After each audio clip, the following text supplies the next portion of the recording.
નવા સક્કરપોર ગામ ખાતે માર્ગથી લઈ વિવિધ સમસ્યાઓને મુદ્દે ગ્રામજનોમાં રોષ ફેલાયો હતો.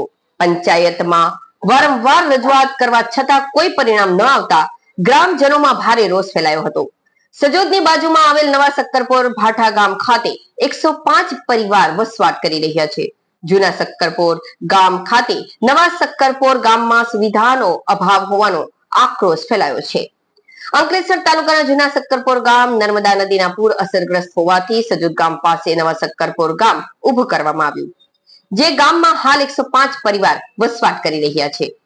પરંતુ 5 વર્ષ ઉપરાંતથી ગામમાં સુવિધાનો અભાવ જોવા મળી રહ્યો છે. રસ્તા તેમજ લાઇટ સહિતની સુવિધા ન હોવાથી ગ્રામજનોમાં રોષ ફેલાયો છે. ગ્રામજનોએ જણાવ્યું કે આ અંગે વારંવાર રજૂઆત પંચાયતના સભ્ય, સરપંચને વગેરેને કરવામાં આવી, છતાં હજુ સુધી કોઈ કામ થયું નથી. વધુમાં તેઓ આવે છે પણ જોઈને જતા રહે છે અને બસ થઈ જશે આટલું જણાવી રહ્યા છે. ગામમાં હાલ નવી સ્કૂલ બનાવવાની છે, જે સાથે રસ્તો બનશે તેમ જણાવી રહ્યા છે.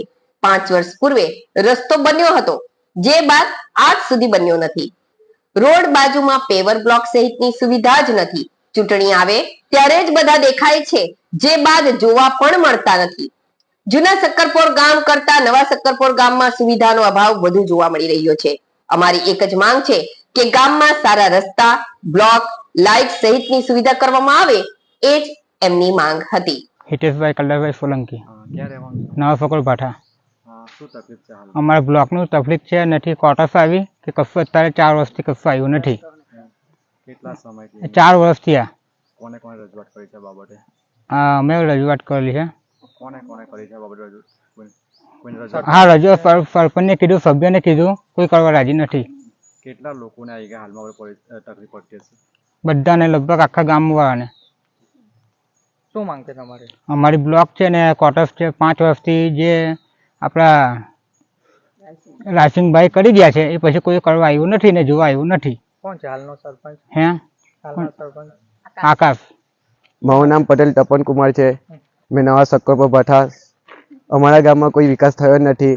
આગલા જે તમામનો જે સરપંચ હતો તે જ જે કરી ગયા છે તે જ બધું કરી ગયા છે. કોઈ રસ્તા નથી, કોઈ બ્લોક નથી, સ્ટ્રીટ લાઇટ જે હતી તે પણ કાઢી ગયા છે અને જે 20 રૂપિયાનો બલ્બ આવે તે બલ્બ લઈને લગાડી દીધો છે. નથી ગામમાં કોઈ અજવાળું, નથી કઈ ગામમાં કોઈ વિકાસ હજુ સુધી થયો નથી. જે સરપંચ છે અત્યારે હાલમાં, તે સરપંચે અત્યાર સુધી કઈ કર્યું જ નથી. જોવા આવ્યા છે ખરા સરપંચ? ના, કોઈ દિવસ જોવા પણ નથી આવ્યા, કઈ નહીં. રજૂઆત કરેલી તમે? રજૂઆત કરેલી છે સરપંચને, સભ્યને, બધાને. શું કહે છે તેઓ? સરપંચ ખાલી એવું કહે છે કે હા થઈ જશે, પછી કઈ થતું છે નથી. મંડી બી નથી ગામમાં હજુ સુધી. શું? કેટલા ઘરો છે? અમે આજે ટોટલ કર્યું તો 100 ઘર છે. મારું નામ અરુણાબેન સુનિલભાઈ છે. અમે નવા સક્કરપુરના રહેવાસી છે. અમારા ગામમાં કઈ સુવિધાએ નથી, બ્લોક બી નથી, રસ્તા બી નથી, નથી લાઇટની સુવિધાએ કશું જ છે નહીં. વોટ લેવા આવે છે પણ કશું કામ કરતા નથી. અમારા નાના છોકરા સાફ સપલિયા બધા ફળિયામાં રખડે તો અમારા છોકરાઓને અમારા છોકરાઓ પર ધ્યાન આપવાનું, અમારું કામ મૂકીને. પણ એ લોકો કશું કરવા માંગતા નથી.